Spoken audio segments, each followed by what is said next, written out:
की त्यावेळेस पूर्ण महिनाभर ती एक व्हिडिओ टाकलेली, एकच व्हिडिओ टाकली, पूर्ण महिनाभर फक्त तिला व्ह्यूज 495 काहीतरी फक्त व्ह्यूज होते. ओके. आणि फक्त 55 सबस्क्रायबरच झालेले. हा. म्हटलं काय होईल की नाही माझं याच्यामध्ये काय. मी एक क्लायंट शेवटी प्रत्येकाला म्हणतो की नशिबापेक्षा स्वतःवर विश्वास ठेवा.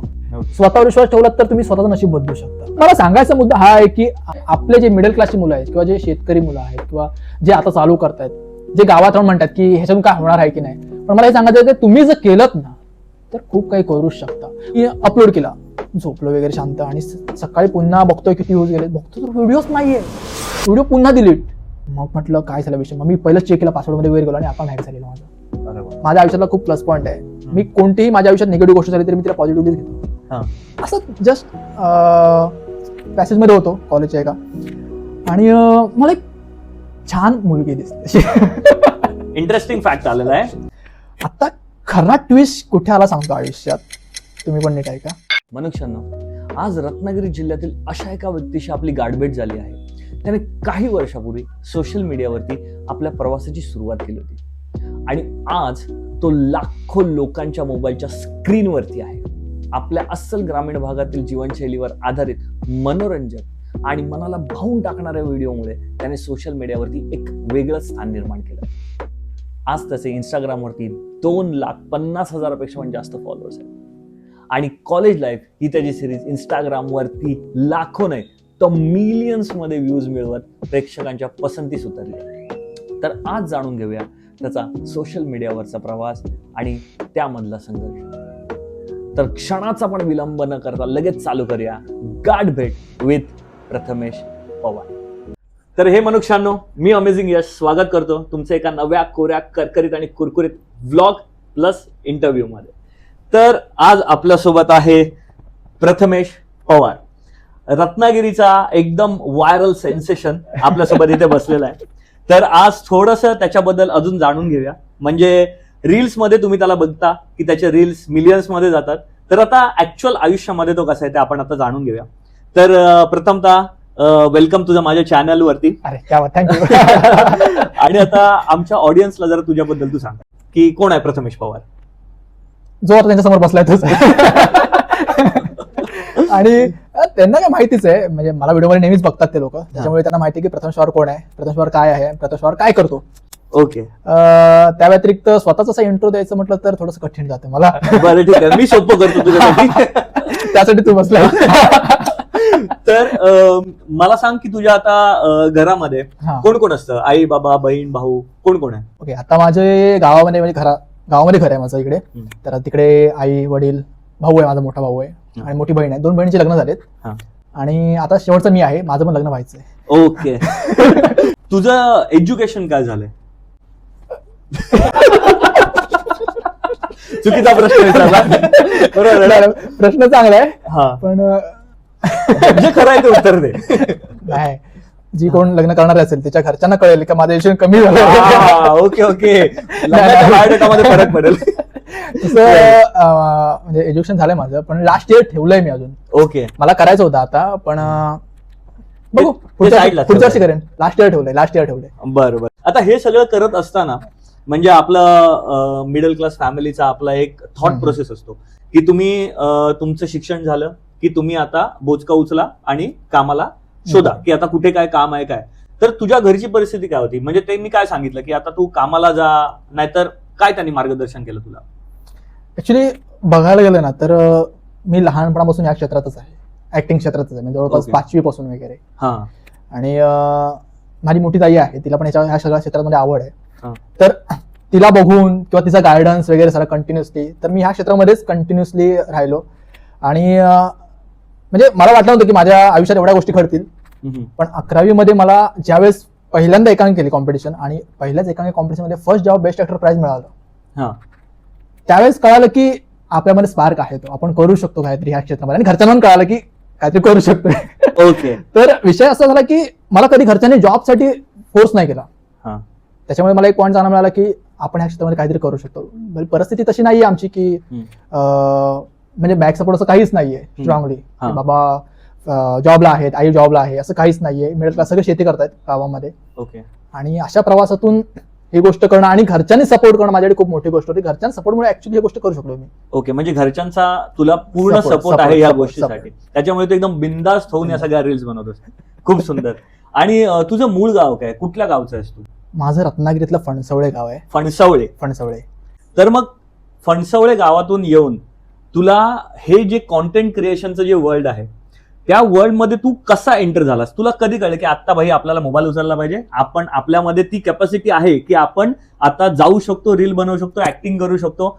तर तुला हे कधी कळलं की आता आपल्याला रील्स बनवायला पाहिजेत? तुझा पहिला प्रवास काय? तू रील्स पहिला बनवल्यास की तू पहिला युट्यूब वरती आलास? पहिलं युट्यूब चालू युट्यूब चालू केलं पाहिजे. मग त्याची संकल्पना कशी आली डोक्यामध्ये आणि ते कसं चालू केलंस तू? मी आधी म्हणजे 2020च्या आधीपर्यंत माझं मूवीचं काम चालू होतं, मराठी मूवीचं वगैरे. मी असिस्टंट डायरेक्टर वगैरे काम करायचो मराठी पिक्चर मध्ये वगैरे, आणि थिएटर पण चालूच होतं साईड बाय साईड. एमडी कॉलेजला होतो मी. हा. आणि हे सगळं चालू असताना लॉकडाऊननी लाईफ चेंज केलेली आहे.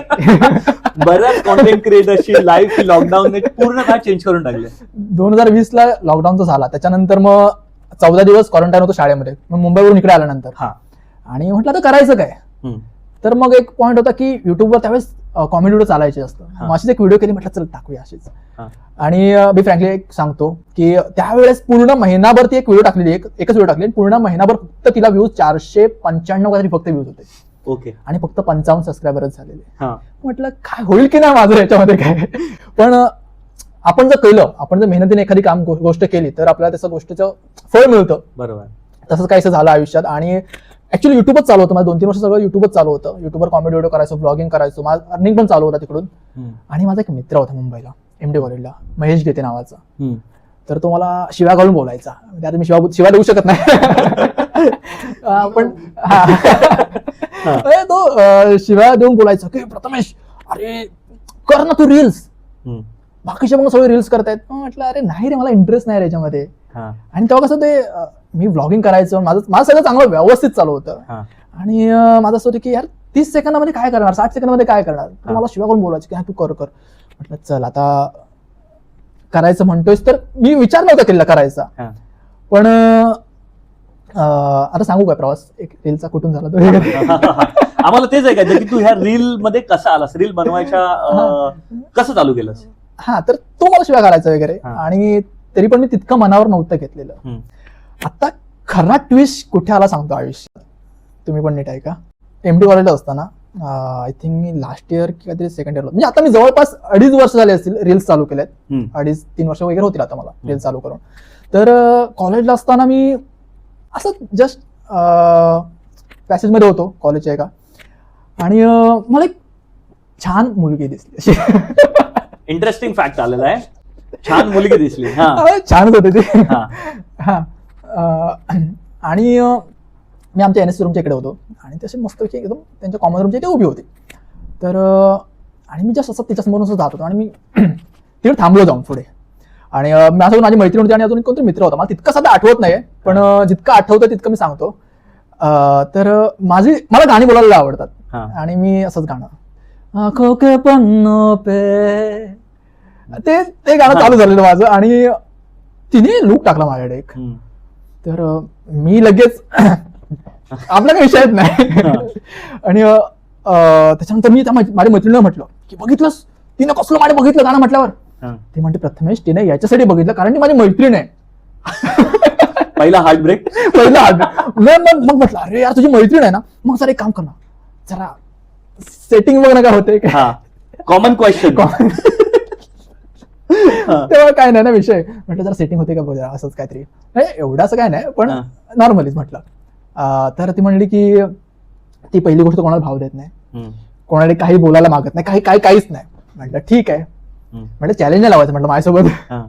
आणि इथून तो प्रवास सुरू झाला. त्याच्यानंतर आमचा कॉन्टॅक्ट झाला, तिच्याकडून कॉन्टॅक्ट झाला वगैरे आणि आम्ही कॉन्टॅक्टमध्ये वगैरे आलो. आणि एक दिवस त्याच मुलीने मला बोलली की कोण आहेस तू. जास्त दिवस आमचा कॉन्टॅक्ट नव्हता झाला. 4-5 दिवसानंतर तिने क्वेश्चन केलं की कोण आहेस तू, तुझ्या असं काय की जेणेकरून मी तुला ओळखावं किंवा असं काहीतरी. मी त्यावेळेस तिला म्हटलं म्हणजे, आणि तो कसा सुरुवातीचा पिरियड कसा आपण इंट्रो देत असतो ना एकमेकाला, तिचा इंट्रो मला इंट्रो, असं सगळं चालू होतं. आणि ह्या पिरियडमध्ये मी बोललो की मी ब्लॉगर आहे, मी ब्लॉगिंग करतो आणि आहेत काही लोक ओळखतात म्हटलं मला. म्हणजे मी नाही ओळखत तुला. म्हटलं म्हटलं मी काय करावं, नाही मी तुला ओळखत नाही त्याच्यामुळे सॉरी. म्हटलं ठीक आहे, म्हटलं मला 2 महिने दे, मी असं काहीतरी करण की तुला मी प्रूव्ह करून दाखवून मी कोण आहे. आणि माझा हा खूप पॉइंट आहे की मला कुणी असं माझा इगो हर्ट केला ना की मग मी माझ्या कामातून दाखवून देतो त्याला. मी भले त्या तोंडावर बोलत नाही, काहीच नाही, काहीच रागवत नाही, मी एकदम न्यूट्रल राहतो. ठीक आहे, आता मी काय आहे मी दाखवतो माझ्या कामातून. आणि तसंच काहीच झालं आणि मी म्हटलं की जरा थांब 2 महिने दे फक्त मला, मी सांगतो तुला मी कोण आहे. आणि 2 महिने घेतले, ठीक आहे करू का आता आयुष्यात, बोलून गेलो फुल कॉन्फिडन्स मध्ये बोललो की थांब. म्हटलं आता करू काय. मग माझ्या मित्राचे शब्द आठवले, मला शिव्या आठवल्या, शब्द नाही आठवले. मित्रांचे शब्द कमी शिवाय जास्त असतात, तुला चांगलं माहिती असेल. तर म्हटलं त्याला, म्हटलं मला आता रील चालू करायचे. मग पहिली रील केली आणि पहिली रील किती 40 की 45,000 गेले. पहिलीच रील गेली. काय होतं तरी त्याच्यामध्ये हे होते रक्षाबंधन की भाऊबीज होती काहीतरी. आणि ती मला फोन करते, अरे कुठे आहेस म्हणून. मी सांगतो की मी पाणी भरलंय, येऊ शकत नाही. म्हणते नाही तू ये. म्हटलं अरे पाणी भरलंय, कमरेवर पाणी भरलं, असं भरलंय सगळं. आणि पाणी भरेल नसतं, मी उभा असतो आणि ती येते आणि राखी वगैरे मारून मला निघून जाते. असं चालू आहे. आणि ही रील गेली 40 ते 45,000 त्यावेळेस गेली, सुरुवातीच पहिली रील. म्हटलं क्या बात आहे, आणि असं कमेंट्स फॉलोअर्स वगैरे असे वाढतायत. म्हटलं बेस्ट. आणि जी माझी सुरुवात झाली तिथून मग मी नॉनस्टॉप, म्हणजे डेली माझं रुटीन होतं, डेली एक रील, डेली व्लॉग, हे डेली टाकायचो मी. डेली व्लॉग टाकायचो, डेली रील्स पण टाकायचो. ओके. आणि असं करता करता माझे फॉलोअर्स होते 1860 होते तेव्हा, ज्यावेळेस चालू करायचं होतं त्यावेळेस. आणि त्यावेळेस खूप लोक म्हणजे माझ्यापेक्षा 30-40,000 फॉलोअर्स वगैरे असं सगळं जे होते वगैरे. आणि म्हटलं चल ठीक आहे, आता केली सुरुवात. 2 महिन्यानंतर माझे फॉलोअर्स 23,860 झाले. 1,000वरून 1,860 डायरेक्ट 23,000 2 महिन्यात. कारण माझ्या लालबागच्या व्हिडिओ एवढा व्हायरल झाल्या ना, आणि मी 2 महिन्यात एवढा व्हायरल झालो मुंबईमध्ये की ज्यांनी माझ्या 2-2 वर्ष वगैरे आधी चालू केलेल्या रील्स, त्यांचे जेवढे फॉलोअर्स मध्ये झाले त्यांच्या पुढे जाऊन मी कैक पुढे जाऊन पोहोचलो फॉलोअर्स मध्ये. म्हणजे बघायला गेलं असं तर माझ्या 1 इयरच्या आतमध्ये 85,000 फॉलोअर्स झालेले, इथपर्यंत पोहोचलो. आणि नंतर मग तिला भेटलो मी जाऊन. मग तेव्हा ती बोलली का काहीतरी झालंय, त्याच्यानंतर ती पूर्ण चेंज, तिचा माइंडच चेंज पूर्ण. तू आता आम्हाला सांगितलंस की तू दिवसाला एक व्हिडिओ, रील आणि एक व्लॉग टाकायचास, ठीक आहे. तर ह्या प्रोसेसला, कारण का एडिटिंगला पण टाइम लागतो, कॉन्सेप्ट आठवायला पण वेळ लागतो, त्यानंतर ते शूट करायला पण वेळ लागतो, ते तू कसं मॅनेज करायचं? हा खूप मोठा टास्क आहे. प्रत्येक क्रिएटरसाठी खूप मोठा टास्क आहे, कारण एकाच वेळेस एवढ्या गोष्टी हँडल करणं डिफिकल्ट आणि इझी नाही आहे ऍक्च्युअली. खूप जणांना कळतं, काही जण तर जॉब करून पण हे सगळ्या गोष्टी करतात. आणि माझ्यासाठी प्लस पॉईंट करतात की माझ्याकडे जॉब नव्हता, मी जॉब करत नव्हता, मला करायचं नाहीये. तर हे सगळं मॅनेज करणं आहे. तर माझ्या लॅपटॉपवर त्यावेळेस, आता नाहीये, मी प्रीमियरवर एडिट करायचो. त्याच्यामुळे मला सोपं जायचं की मी एकदाच फुटेज सगळं तिकडे ऍड करायचो, एडिट पण तिथेच. ब्लॉग, आणि ब्लॉगला काही जास्त नाही, फक्त इकडे डेली ब्लॉग होता ना, काही कॉन्सेप्शनल ब्लॉग नव्हता की काहीतरी असं. पण डेली ब्लॉगला पण कन्सिस्टन्सी आणि कुठला कुठे फुटेज आला पाहिजे, काय सगळं बरोबर. 10 मिनिटाच्या वरती तरी ब्लॉग जाणं गरजेचं होतं. त्याच्यानंतर रील बनवून, रीलला मोठा टास्क म्हणजे एखादं म्युझिक शोधा त्याच्यासाठी, एखादा कॉमेडी टाईप काहीतरी स्टॉक फुटेज मधलं एखादा म्युझिक, बॅकग्राऊंड म्युझिक किंवा काय ते पंच म्युझिक असतात ना, ते तसंच काहीच. तर म्हटलं माझ्याकडे नवीन होतं ते सुरुवातीला, 2 महिन्यानंतर मी ब्लॉग सगळं बंद केलं, कारण नाही जमायचं. जसं म्हणलंस की कसं मॅनेज केलं, नाही झालं मला मॅनेज, खरंच नाही मॅनेज झालं. आणि म्हटलं की काहीतरी एकच करायला लागेल मला. बरोबर. म्हटलं चल आता ठीक आहे, युट्यूब एकदा ग्रोथ झालेलं चांगलं, पण म्हटलं इंस्टाग्राम जरा ग्रोथ केली तर इकडे आपोआप ग्रोथ होईल. मग इंस्टावर फोकस केला. त्याच्यामुळे सगळ्या दोन्ही गोष्टींना मॅनेज केलं मी. 2 महिने केलं मॅनेज, पण नंतर म्हटलं नाही.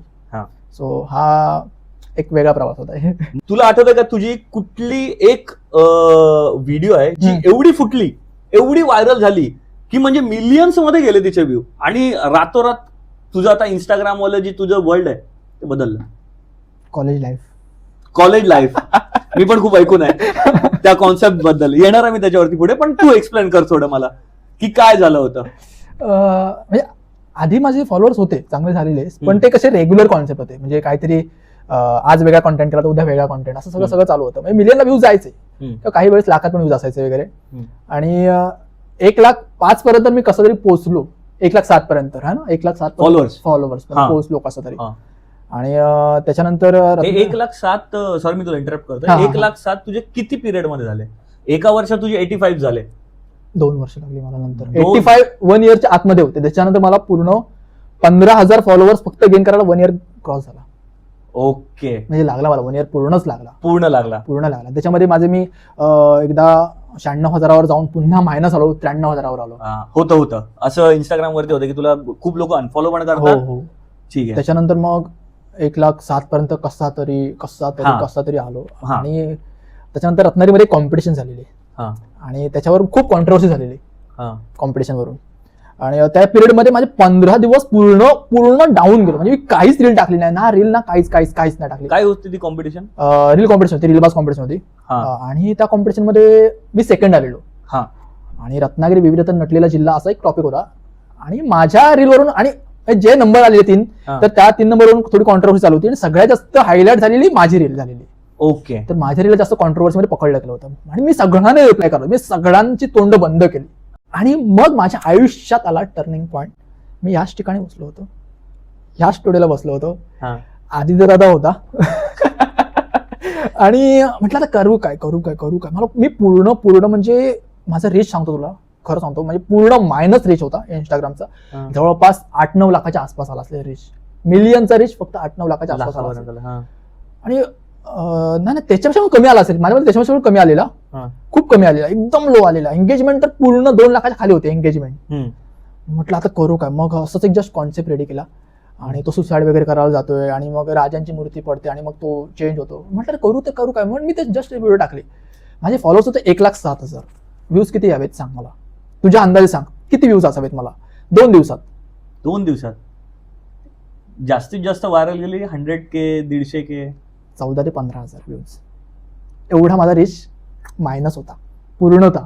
14,000 ते 15,000. 14,000 ते 15,000. आणि मी पूर्ण आता तर मी संपलोच होतो ऑलमोस्ट. पण मी ऑलवेज पॉझिटिव्ह थिंकिंग करत होतो की मला माहिती आहे की मी आलोय खाली, पडलोय, थांबायचं नाही, पुन्हा काम करायचं. स्वतःवर विश्वास असणं खूप गरजेचं आहे. त्याच्यामुळे माझ्या आयुष्यातला खूप प्लस पॉईंट आहे. मी कोणतीही माझ्या आयुष्यात निगेटिव्ह गोष्ट झाली तरी मी तिला पॉझिटिव्हलीच घेतो. हा खूप चांगला पॉईंट आहे तुझा. आणि त्याच्यामुळे मला ते त्याला हे फेस करायला बरं पडतं. करेक्ट. आणि असं सगळं चालू असताना मग एक रॅन्डमली एक कॉन्सेप्ट सुचला त्या सगळ्याच्या ह्याच्यानंतर. आणि मी ह्याला पण आदित्यला पण ऐकवलं की म्हटलं असं आहे, म्हटलं मला असं सुचलंय. आणि अजून 1-2 मित्रांना ऐकवलं वगैरे. आणि साक्षीला फोन केला, जी कॅरेक्टर आहे कॉलेज लाईफमध्ये. साक्षीला फोन केला. साक्षी म्हटलं असंच कॉन्सेप्ट सुचलाय, म्हटलं चल शूट करायला जाऊया. आणि संध्याकाळी 5-6 दरम्यान शूट करायला गेलो भाट्यात.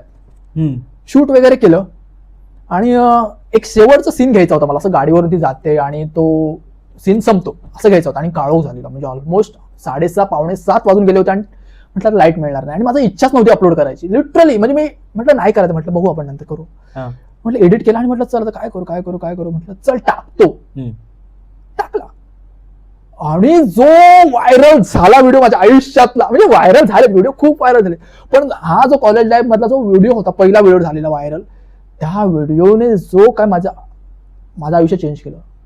माझ्यासोबत साक्षी, कुंदन, अथर्व, म्हणजे ह्या 4घांची लाईफ चेंज केलीच. प्लस रत्नागिरीच्या क्रिएटर्स, म्हणजे जे रत्नागिरीमध्ये जे क्रिएटरचं एक हे असतंय मूळ, ते कुठेतरी ग्रोथ झाले, जे कुठेच नव्हतं, नसल्याच जमा होतं. म्हणजे हार्डली मोजून 1-2 क्रिएटर्स फक्त होते रत्नागिरीमध्ये, तालुक्यामध्ये. आपल्या जिल्ह्यामध्ये वेगळे ते आहेत वेगळे, पण इथून काहीच नव्हतं. कमेंट्स आल्या, सेकंड पार्ट करू. म्हटलं सेकंड पार्ट हे काय, सेकंड पार्ट नाही, मी सिरीज वगैरे असं काय केलेलंच नाही ना रे. मी रेग्युलर हा कंटेंट झाला तो कंटेंट झाला तो कंटेंट.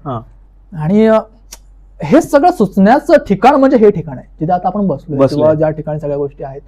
सो ह्या ठिकाणून माझी जर्नी सुरू झाली. थँक्स टू आदित्य दादा की नाही जे आहे ते आहे, बोललंच पाहिजे प्रत्येकाला. आणि खूप जणांचे हेल्प मिळाले मला. प्रत्येकाची नावं घ्यायला गेलो तर खूप कमी पडतील. आणि हे कमेंट्सनुसार मग म्हटलं की चला काहीतरी स्टार्ट करूया. मग 2रा व्हिडिओ टाकला, मग 3रा व्हिडिओ टाकला. आणि असे करता 23 एपिसोड, पहिल्या सीझनचे 23 एपिसोड, आणि सगळे मिलियन. 23 मिलियन. वा, सगळे मिलियन. आणि खरं सांगतो, व्ह्यूज मिलियन्स भेटणं ही काही खायची गोष्ट नाही. कॉन्स्टंट, म्हणजे मी म्हटलं एक व्हिडिओ गेला, इट्स ओके. 2रा व्हिडिओ पण, 3रा व्हिडिओ, सगळे मिलियन. पण एक खूप घाणेरडा पॉईंट आला माझ्या आयुष्यात. म्हणजे तो तितका नाही झाला, इम्पॅक्ट त्याचा काही पडला नाही तितकासा, पण माझा 5वा एपिसोड अपलोड केला रात्री, आणि 5वा एपिसोड 10व्या मिनिटाला जवळपास 40च्या आसपास वगैरे व्ह्यूज असतील त्याला. 40च्या आसपास त्याला व्ह्यूज असतील. आणि हे सगळं चालू होतं मस्त. आणि नंतर मला फोन आला की व्हिडिओ दिसत नाही. म्हटलं काय, म्हटलं ठीक आहे, म्हटलं काय ते चुकून झालं असेल. मग मी बघतोय व्हिडिओच नाहीये. त्याच्यानंतर बघतोय, मग रिसेंटली डिलीटमध्ये गेलेला तो व्हिडिओ, डिलीट झालेला व्हिडिओ. म्हटलं चल चुकून झाला असेल. मग मी रात्री पुन्हा 11 वाजता तो रिकव्हर केला व्हिडिओ आणि अपलोड केला. झोपलो वगैरे शांत, आणि सकाळी पुन्हा बघतोय किती व्ह्यूज गेले, बघतो तर व्हिडिओच नाहीये. व्हिडिओ पुन्हा डिलीट, प्लस पहिला एपिसोड पण डिलीट. म्हणजे तो व्हिडिओ केला होता ना 5 मिलियनला, 5 to 6 मिलियनला काहीतरी व्हिडिओ केलेला पहिला एपिसोड, आणि तो पण डिलीट झालेला. मग म्हटलं काय झाला विषय. मग मी पहिलं चेक केला, पासवर्डमध्ये वगैरे गेलो आणि अकाउंट हॅक झालेला माझं. अरे बापरे. मग त्यावेळेस मला अक्षयदाने मदत केली, आणि मग अक्षयदाला फोन केला की म्हटलं, म्हणजे इथे आल्यानंतर मला सगळ्या गोष्टी आदिदादा शैलेशदादा वगैरे सगळं सांगितलं वगैरे की असं असं माणूस आहे, त्याला बोल म्हणून. मग त्याने सगळं मला अकाउंट रिकव्हर वगैरे केलं. अक्षय दादा, अक्षय फाटक. अक्षय फाटक, ओके. हा. तर तो मला जेन्युन एनी टाइम मदत करत असतो, एनी टाइम. तर ते झालं, आणि त्याच्यानंतर मग अकाउंट हॅक वगैरे झालं. मग म्हटलं आता करू का. मग त्याने सगळं रिकव्हर केलं, आणि मग मी पुन्हा व्हिडिओ अपलोड केला. पहिला एपिसोड पण, दुसरं ते 5वा एपिसोड पण, आणि आज पहिला एपिसोड जवळपास 10 मिलियन क्रॉस आहे. आम्ही मगाशी बघितलं, आय थिंक 15 की 16 मिलियन. हा, आय थिंक आहे तो. आणि मग 23 एपिसोड झाले. 23 एपिसोड नंतर मग माझे फॉलोअर्स 1,07,000 वरून 2,00,000 कधी झाले मला कळलंच नाही. एकदम म्हणजे क्विक. जे 2 वर्ष लागली अराउंड 1,00,000ला जायला, ते तू विदिन 4-5 डेज और मंथ मध्ये क्रॉस. मंथ मध्ये क्रॉस. साक्षी तर 2,000 होते फॉलोअर्स. तिचे किती आहेत आता? 75,000. ही सिरीज ऑल महाराष्ट्रात व्हायरल झाली, ऑल महाराष्ट्र. ऑब्व्हियसली मिलियन्स मध्ये. महाराष्ट्र बाहेर सुद्धा बघितली लोकांनी, बाहेर सुद्धा. म्हणजे इव्हन कर्नाटकमध्ये त्याचं रिमेक चालू झाला.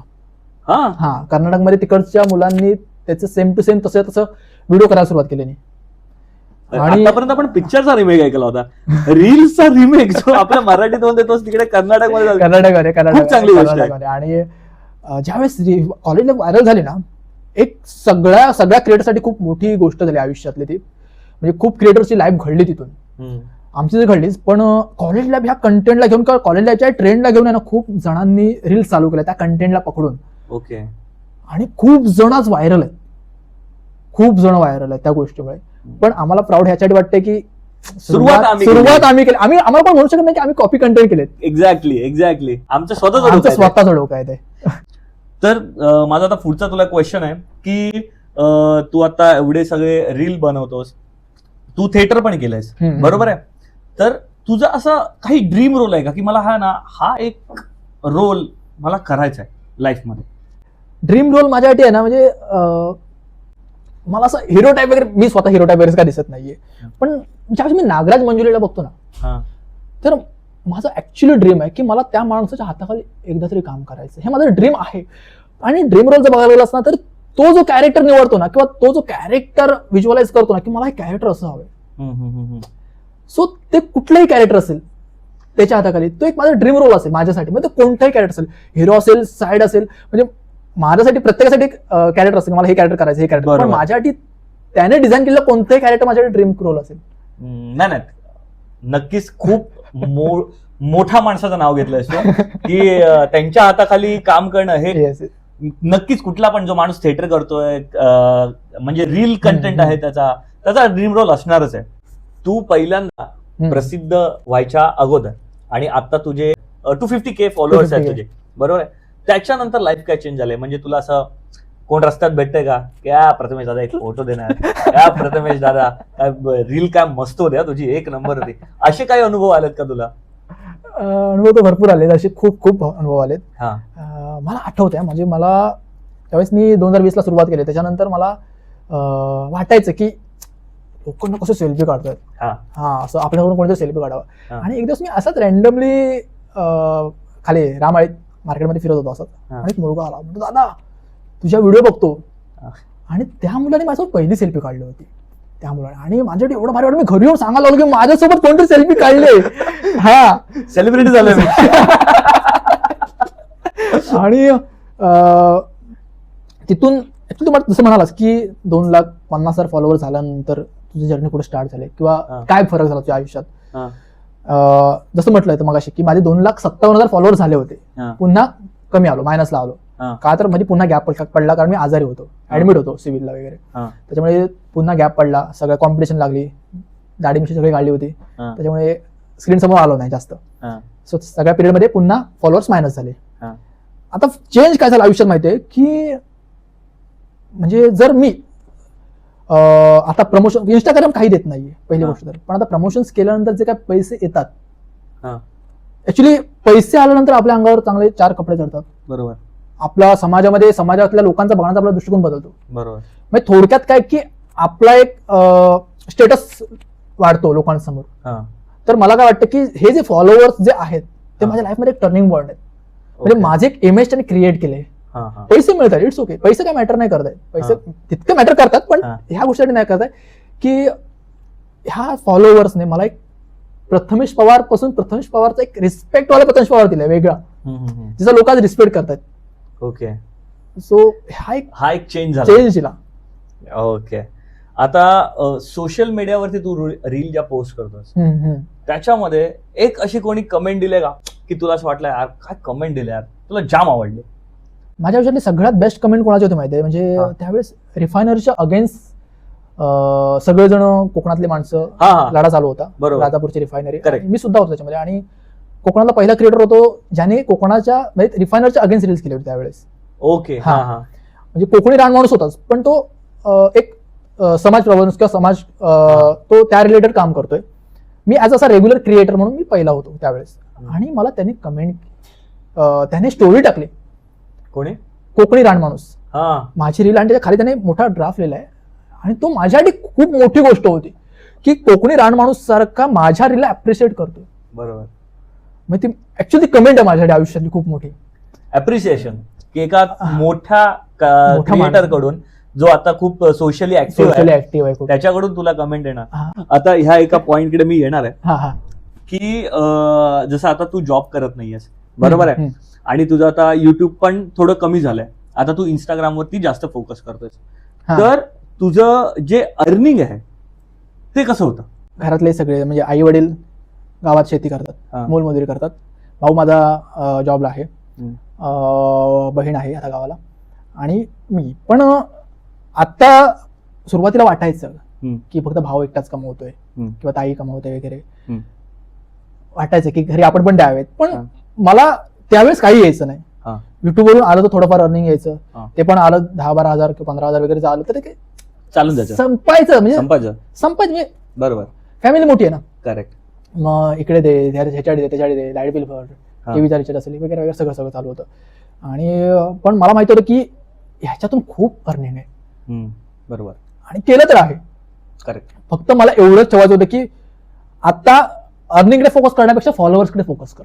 जर फॉलोअर्स वाढले तर ऑब्व्हियसली तुझा रेट वाढणार, तुझं एखाद्याला बजेट देणार तो वाढणार. जिथे मी 2,000 घेणार तिथे मी 20,000 घेऊ शकतो नंतर. सो मी प्रमोशन करतो. सो मी तो थिंकिंग ठेवली डोक्यामध्ये. आणि मग आता फॉलोअर्स वाढल्यानंतर मी सुरुवात केलीच इंस्टाग्रामवरून प्रमोशन्स करायची. पण रत्नागिरीमध्ये ज्यावेळी पहिलं प्रमोशन केलं तर ओमकार ॲग्रोचं प्रमोशन केलं. आणि ओमकार ॲग्रो, ओके, तुमच्या ब्लॉग मध्ये पण बऱ्याच वेळा दिसतो. त्यांनी म्हणजे ते मला खूप मदत करतात. आणि ते शेतीची रिलेटेड वस्तू वगैरे विकतात, सगळे मशीन्स वगैरे. तर त्यांच्याकडून पहिलं प्रमोशन मला मिळालं होतं, आणि तिथून सुरुवात झाली रत्नागिरीची माझी. आणि प्रमोशन्स मग त्यावेळेस मी त्यांच्याकडून कधी 6 की 7 हजार घेतले होते एका रीलचे, फक्त 1.5 मिनिटाचे वगैरे असेल. तर मला असं वाटतं की म्हणजे ऐकलं होतं मी प्रमोशन करायचं मुंबईला, पण 2,000, 3,000 किंवा बाल्टर वगैरे, आणि तेव्हा एवढं काहीच आयडिया नाही ना. पण नंतर ज्यावेळेस कळालं त्याच्यानंतर 6,000, 7,000 म्हटलं वा हे करू शकतो. महिन्यातून जरी 4-5 रील टाकला तरी व्यवस्थित आहे ना. बरोबर. आणि मला जॉब करायचा नव्हता आयुष्यात कधी. जॉब करत किती कमवणार मी? 15 ते 20 हजार. त्यात माझा लास्ट इयर झालेला नाहीये का मी एक्स्ट्रा वेगळा कोर्स कंट केलाय. बरोबर. मग म्हटलं 15,000 कमवणार, 8 तास मरमर मारणार, फॅमिलीला टाइम नाही. आणि मला फिरायची खूप आवड आहे, मी ट्रेक करतो, मी खूप फिरतो, टूर वगैरे खूप गोष्टी फिरत असतो. आणि हे सगळं चालू असताना मग म्हटलं ह्याच्यावर फोकस करायचा. मग तिकडून आता जे प्रमोशन्स करतोय, तुला खरं सांगू तर मी आता इंस्टाग्रामच्या बेसिसवर, ह्या सगळ्या गोष्टीच्या बेसिसवर भले गोष्टी छोट्या असतील बरोबर. पण सांगतो, घरात टीव्ही घेतला, सुरुवात इथून केली, टीव्ही घेतला, मग बेड घेतला हळूहळू, चांगला सगळं चांगला क्वालिटी सगळं वेल, आणि अजून खूप साऱ्या गोष्टी घेतल्या. ह्या गोष्टी सेव्हिंग्स हळूहळू घरातल्यांसाठी गोष्टी करायला लागलो प्रत्येकासाठी वगैरे, माझ्या आवडीनिवडी वगैरे. आणि आता सगळ्यात मोठी गोष्ट, इंस्टाग्राम रील्स करता करता ह्या इंस्टाग्राममुळे मी आज माझी ड्रीम बाईक हंटर 350 बुक केले. इंस्टाग्रामच्या अर्निंगने तू हंटर बुक केलेस. हंटर बुक केले. कॉन्टेंट क्रिएटर्स पैसा कमा पा रहे हैं. त्याच्यामुळे मला सांगायचा मुद्दा हा आहे की मला म्हणजे आपले जे मिडल क्लासची मुलं आहेत किंवा जे शेतकरी मुलं आहेत किंवा जे आता चालू करतायत, जे गावात राहून म्हणतात की ह्याच्यातून काय होणार आहे की नाही, पण मला हे सांगायचं आहे की तुम्ही जर केलं ना तर खूप काही करू शकता. उदाहरण मी आहे, म्हणजे असं नाही की मला जास्त पैसे आले किंवा मी जास्त कमवतो असं काही नाहीये, पण जेवढं येतंय तेवढं जॉब मधून पण आलं नसतं एवढं मी सांगतोय. म्हणजे मी एक्झॅक्ट अमाऊंट नाही सांगू शकत, नाही बरोबर, पण जॉब पेक्षा तर मी नक्कीच. आता मला कोणी प्रश्न विचारला ना, तुझ्या आयुष्यातला सगळ्यात सुखी माणूस कोण आहे, त्याला उत्तर एकच, प्रथमेश पवार. एवढंच म्हणेन, म्हणजे एवढंच म्हणून प्रत्येकाला म्हणतो. म्हणजे खूप जणांचं असं असतं की अरे आम्हाला ना तुझ्यासारखं जगायचंय रे, म्हणजे तू फिरत असतोस, हे करत असतोस, हे करत असतोस, तुझ्यासारखं जगायचं असं म्हणतात मला काही जण मित्र वगैरे भेटतात त्यावेळेस. म्हणतो जगायचं ना तुम्हाला, मग तुम्ही तुमच्या आवडीचं काम करा. बरोबर, हे माझं पॅशन आहे, मला आवडतं ही गोष्ट. त्याच्यामुळे मला घरातून काय बोलत नाही, मी घरी पण पैसे देतो. आता मी ऑलमोस्ट म्हणजे घरातल्यांना हॅपी बघून मला खूप भारी वाटतं. करेक्ट, आपण करतोच त्यांच्यासाठी ना, घरातल्यांसाठी. ते हॅपी तर आपण हॅपी. म्हणजे मी आता घरी असं असतं, आई तुला किती पाहिजेत, हा घ्यायचं असं असतं आता. म्हणजे पैसे येतात, पण असं नाही वाटत की पैसे आले तर ठेवावे, सेव्हिंग करावे. मला असं वाटतं ना, पैसे आले माझ्याकडे की मला असं वाटतं की घरातले माझे मागावे. मला असं वाटतं की घरातले माझे मागावे पैसे, मी द्यावे घरातल्यांना पैसे. असं भरून येतं की हाय हाय मी देऊ शकतो. येस, ठीक आहे ठीक आहे. तर आता आपण बघितलं की प्रथमेश भाऊने रीलच्या पेक्षा पण बाहेरचं त्याचं जे जग आहे ते आपल्याला सगळ्यांना एक्सप्लोअर केलंय, की काय करतो तो, कंटेंट कसा बनवतो, कंटेंट पासून किती पैसा येतो आणि आपण काय काय करू शकतो. तर त्याने जसं सांगितलं तसंच जे गावातले लोक आहेत ज्यांना वाटतंय की आपण ही जर्नी चालू करावी, तर अजूनही लेट झालेलं नाहीये. तुम्हाला वाटतं तुम्ही चालू करा, फक्त इम्पॉर्टंट आहे कन्सिस्टन्सी, की तुम्ही ठेवत राहा, चालू करत राहा. व्ह्यूज नाही आले डझंट मॅटर, तुम्ही ते करत राहा, पोस्ट करत राहा. 2 वर्षानंतर भाऊचे 2,250K 250K झालेत. ठीक आहे, कन्सिस्टन्सी जेव्हा तुमचं नक्कीच कुठे ना कुठे तुम्ही पोहोचणारच. तर एक शेवटचा सेगमेंट आपण याच्यासोबत चालू करूया रॅपिड फायरचा. ठीक आहे, तर पहिला क्वेश्चन आहे, प्रेम की करिअर? करिअर. मेसेज की कॉल? मेसेज. पहिलं प्रेम की शेवटचं प्रेम? शेवटचं प्रेम. का पहिलं प्रेम भेटणार नाही? नाही, त्याने शिकवलं, आणि शेवटचं प्रेम आहे ते आता त्याने असं चालायला शिकवलं, आता हे जगायला शिकवणार आहे. चांगलं चांगलं.